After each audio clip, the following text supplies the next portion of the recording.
રાજ્યમાં ખૂબ ચર્ચા ચાલે છે પ્રાકૃતિક ખેતી અપનાવો, ગાય આધારિત ખેતી અપનાવો, ગાય આધારિત પ્રાકૃતિક ખેતી અપનાવો. ત્યારે ઘણા બધા ખેડૂતોના મનમાં સવાલ થાય કે આ પ્રાકૃતિક ખેતી છે શું, કેવી રીતે થાય?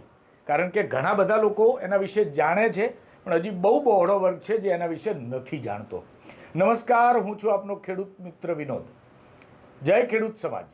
આજના આ વિડીયોમાં પ્રાકૃતિક ખેતી શું છે, એની કેમ જરૂર પડે અને એ કરવાથી શું ફાયદો થાય એના વિશે વાત કરીશું. અને આ સિરીઝમાં આગળના વિડીયોમાં તમને કેવી રીતે પ્રાકૃતિક ખેતી થાય અને એના આયામો શું હોય એના વિશે પણ સમજાવીશું. આ વિડીયોને ધ્યાનથી જોજો, બીજા ખેડૂત મિત્રો માટે આ વિડીયોને શેર કરજો, અને હજી જો ખેડૂત પોથી સાથે નથી જોડાયા તો આજે જ અમારા પ્લેટફોર્મને લાઇક, શેર અને સબસ્ક્રાઈબ કરી દો.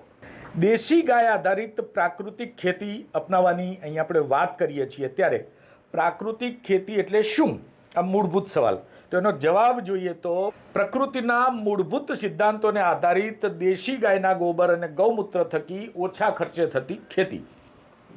પાકની વૃદ્ધિ માટે જરૂરી તમામ ઇનપુટ્સ બહારથી ન લેતા પ્રાકૃતિક સામગ્રી દ્વારા જ તેને તૈયાર કરવામાં આવે.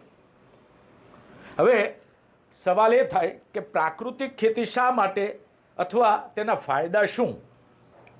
તો ભૂમિની ભેજ સંગ્રહ ક્ષમતા, ફળદ્રુપતા અને ઉત્પાદન ક્ષમતા વધારવા માટે પ્રાકૃતિક ખેતીની જરૂર છે. માત્ર એક દેશી ગાયના ગોબર ગૌમૂત્રથી 30 એકર જમીનમાં આ ખેતી થઈ શકે છે. નહિવત ઉત્પાદન ખર્ચ, રસાયણ મુક્ત ખેત પેદાશ અને ભાવ વધારે તે આ ખેતીનો ગુણધર્મ છે. પાણી અને વીજળીની બચત, મિત્ર કીટક અને મધમાખીનું તેમાં રક્ષણ થાય છે. પર્યાવરણ, માનવીય સ્વાસ્થ્ય અને જીવસૃષ્ટિનું રક્ષણ, પોષણ અને સંવર્ધન થાય છે. ગામ અને દેશ માટે સ્વાવલંબનનું નિર્માણ કરે છે. આજના આ વિડીયોમાં વાત કરીએ આપણે પ્રાકૃતિક ખેતી શું છે અને કેમ કરવી જોઈએ. આગળના વિડીયોમાં ખેતી કેવી રીતે થાય અને તેના આયામો કેવી રીતે બનાવી શકાય તેની પણ વાત કરીશું. જય જવાન, જય કિસાન.